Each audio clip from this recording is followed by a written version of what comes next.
Kemudian ketika saya menjadi wartawan, jaringan saya itu dari tukang bakso sampai menteri, dari pendeta sampai teroris.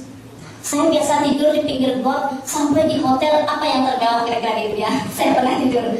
Begitu cerita kehidupan saya. Sampai suatu ketika informan saya adalah orang sistem di Indonesia, dalam tanda petik teroris, memberikan informasi penting kepada saya jam 2 malam bahwa ada sejumlah tokoh Hindu yang akan kami. Oh ya, berikan saya namanya. Diberikanlah 25 daftar. Bapak Ibu tahu, itu kejadian saya tahu itu 4 tahun sebelum kasusnya Pak Anand. Pak Anand Krishna nomor 1.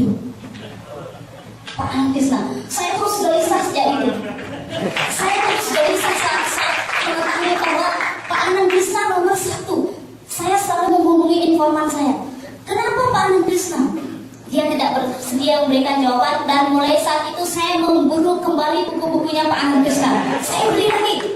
Banyak-banyak saya beli, hampir 2 juta saya beli ke Gramedia, saya beli 1 buku lagi, saya baca tiap malam. Saya temukan jawabannya. Ternyata Pak Anand saat itu gerakannya adalah integrasi Indonesia, Pak ya? Ya, integrasi Indonesia. Jadi integrasi Indonesia itu menghalangi cita-cita sekelompok orang tertentu untuk mengganti ideologi negara kita. Jadi Pak Anand dianggap sebagai penghalang, makanya Pak Anand harus dicek gitu. Saya menunggu kapan kira-kira waktunya, kapan saya terus gelisah.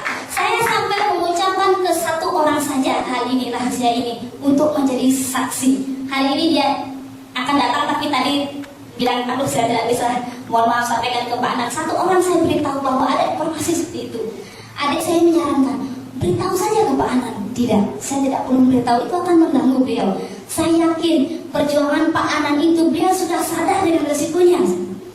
4 tahun kemudian, ketika Pak Anand dilaporkan dan ada seorang wanita cantik berkoar-koar di apa-apain sama Pak Anand, saya langsung berpikir, wah ini kerjaan mereka.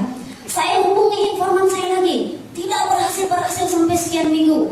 Kemudian saya berhasil menghubungi lewat handphone tetangganya. Jam 2 malam lagi baru berhasil. Saya tanya, kenapa Anda tidak tembak saja Pak Anand?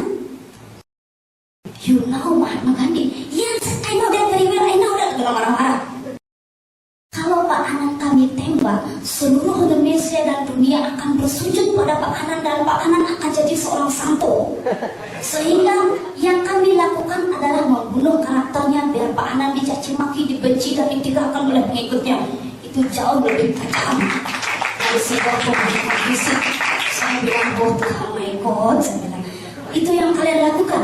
Iya, itu yang kami lakukan. Dan kasus terus saya amati di televisi, kemudian bahkan saya dengan teman-teman mengadakan terus di hotel. Apa yang terjadi dengan Pak Anand? Ketika Pak Anand mau dimasukkan ke penjara itu oleh hakim itu, saya hubung lagi teman saya. Akan kalian apakan Pak Anand? Pak Anand tidak akan bisa keluar dari situ. Saya bilang, enggak, Pak Anand akan keluar. Pak Anand akan keluar, saya yakin itu. Dan ternyata dia bisa keluar dengan selamat. Jadi itulah rahasia yang baru pertama kali saya ceritakan di debat publik ya. Sesungguhnya saya tahu dari 4 tahun sebelum Pak Anand dibegitukan ya. Ternyata ini. Nah, pertanyaan sekarang siapa selanjutnya? Who's next? Nanti kita jawab. Mudah-mudahan tidak ada lagi selanjutnya.